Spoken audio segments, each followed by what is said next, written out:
Welcome to welcome to the live streaming coverage from AWS reInvent Beyond the Expo Tour. I have the one and only AJ Stuyvenberg. AJ is a serverless hero.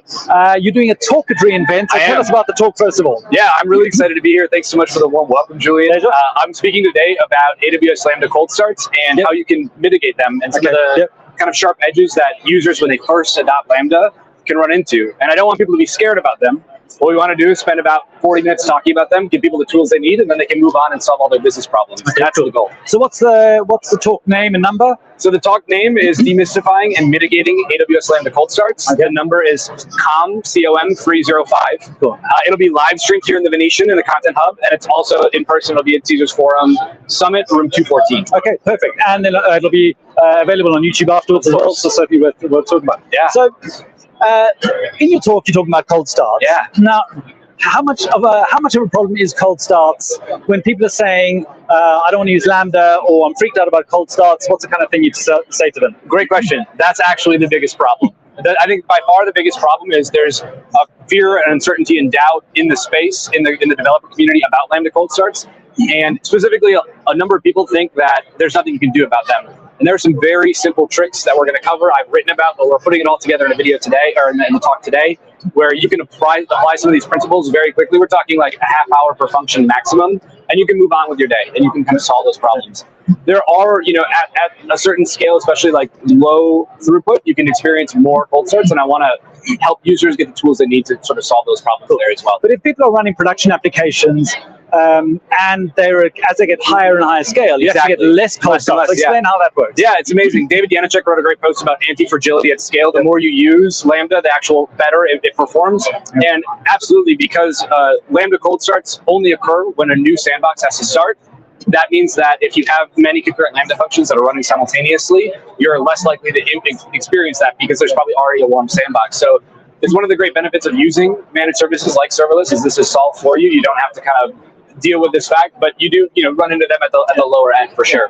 And even from AWS's side, I mean, we profile all the functions and we try to work out what's going on. And I think literally across all functions, it's way under 0.5%, or even 0.1%. That's really a tiny proportion. And when developers are developing their code, they write a Lambda function, upload it to the cloud. It's a new version. They run it. Oh, it's a cold start. Exactly. Change their function, upload a cold start, and they think every time I'm uploading my function, I'm getting a cold start. This is going to be horrific in production. But the reverse is true. Yeah, and I think that's a big part of why I'm giving this talk is I don't want people to be scared of this, and I certainly want to set out the right talk track for people and the right way to think about this. This is not something I want you to spend as much time as I've spent on, right? My whole goal is I'm going to do this work. I'm going to show you the data. It can get out of your way and you can go on and solve your problems. It's not something you need to worry about. And it's certainly not something you should, leave the service for. Absolutely not.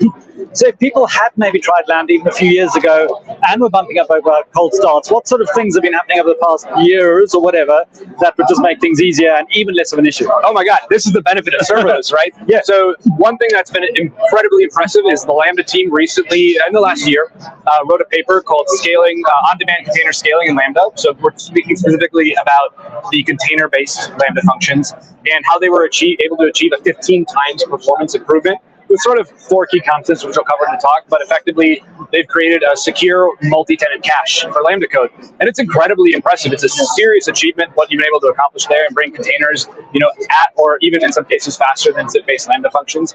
That's one of them. Other tools like SnapServer Java, incredible improvement, launched here last year. Really happy to see that. Provision concurrency. So for people who just don't know, SnapServer Java, SnapServer Java is a tool that AWS Lambda provides. It's free. And you can actually take a snapshot of your initialized function, and it will load from that snapshot instead of reinitialize the JVM in your application code. That's a huge, huge improvement for Java developers. I would love to see it one day for other runtimes, but it is an incredible, incredible improvement for those Java developers. And that, Java functions are amazing because they actually do, normal Java has a slower cold start time because it's building stuff up to get to then be super, super fast. Yep. And so now you get the best of both worlds that when your cold start was, could be 10 seconds before, could be 5, could be 20 seconds before. Now the whole goal is, 1 or 2 seconds.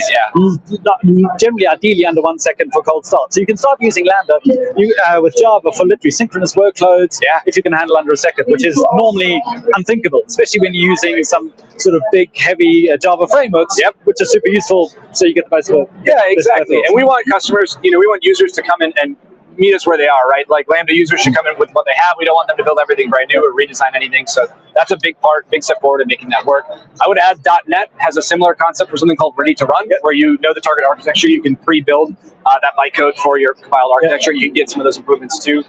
Other runtimes have these tools. And even in Java, you've got GraalVM, which can create a compiled binary. And .NET 8 is out as well. Lambda support for .NET 8 will be coming shortly. And so just so you know, a whole bunch of performance improvements. And even other runtimes, I know between Python 3.10 and Python 3.11, if your dependencies worked on both things, if you just changed from Python 3.10 to 3.11, we're seeing a bunch of customers like 30% performance improvement, literally just by changing runtime out of the box. So, and also all of these new runtimes, .NET 8, Java 21, Node 20, are being built on Amazon Linux AL 2023, which is, I believe, 40% smaller than previous versions. So that's already an improvement. The benefit of serverless, and the reason I love it so much, is this team, everyone here at AWS, is making this better for me as a user without me having to do any of that heavy lifting. That is the benefit. It's manage runtime, it's manage updates. All this is done for you. It lets me focus on my application code. It's one of the reasons I love serverless so much. Cool. So we were talking a bit about Lambda releases. What kind of things have been interesting to you recently? Absolutely. I think one of my favorite launches so far is the new scaling properties for Lambda. First off, it scales much faster. I think I'm missing the number. I'm blanking on that. 1,000 every 10 seconds. Yes, it's now 1,000 every 10 seconds. This means if you are maybe selling Taylor Swift tickets, or you're announcing a new iPhone, your Lambda function can scale up much, much faster for this demand.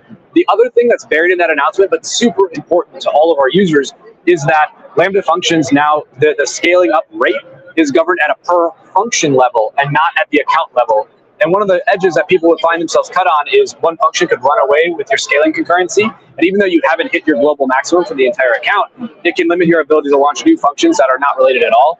This is a very welcome change. Super excited to see it. Really, really happy. Specifically for customers who maybe even only running 3 or 4 or 5 Lambda functions in a whole account in a whole region, you are then previously were sharing that burst concurrency, which just another thing you need to think about. And now literally if you had 1,000 functions, each 1,000 function can scale up at 1,000 times every 10 seconds. So the graph just isn't it mind-boggling? Yeah, exactly. Really impressive. I know the Lambda team has done a huge amount of work to do that. Also, it's the same across every region across the globe. Incredible. And because previously it was 3,000 bursts in big regions and 500 in small regions. That was a sort of slower scaling.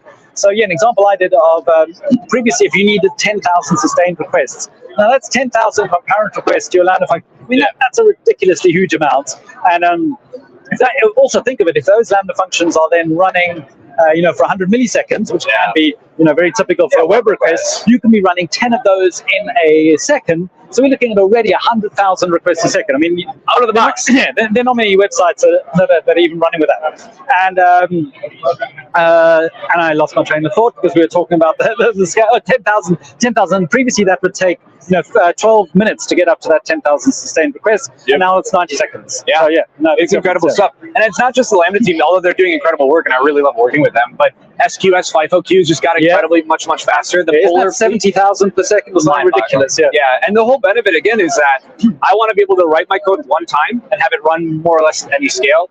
The AWS serverless services continue to execute that in a really impressive way, and I'm so happy to be a user. Well, other than Lambda, anything else release-wise or something that piqued your interest at reInvent, even something that surprised you?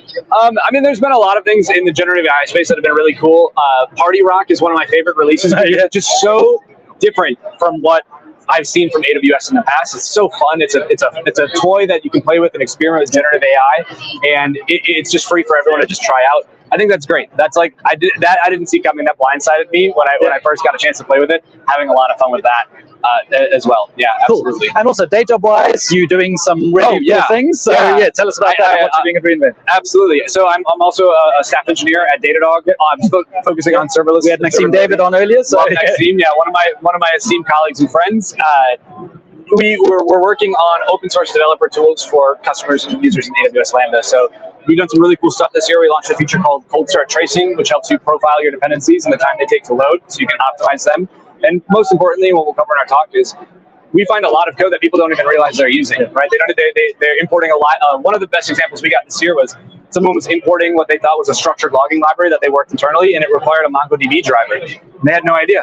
Of course, and that's how this builds up in enterprise customer workloads. Like code is added and added and added, and not everyone is aware that this has an impact. So we're working hard on making cold starts better for everyone, and we're working hard on making tools like CPU and memory profiling and hotspot detection and tracing across all these managed services, SNS, SQS, all better for customers. So yeah, so I do my day job. Excellent. Well, AJ, thanks so much for spending the time with us for Serverless Video. Yeah. AJ creates loads of content. See his talk this afternoon or catch it on YouTube later. And yeah, thanks for spending the time. Thank you so much for the time, Julian. Appreciate it. Thank you very much. Bye, everyone. Bye-bye. See you online.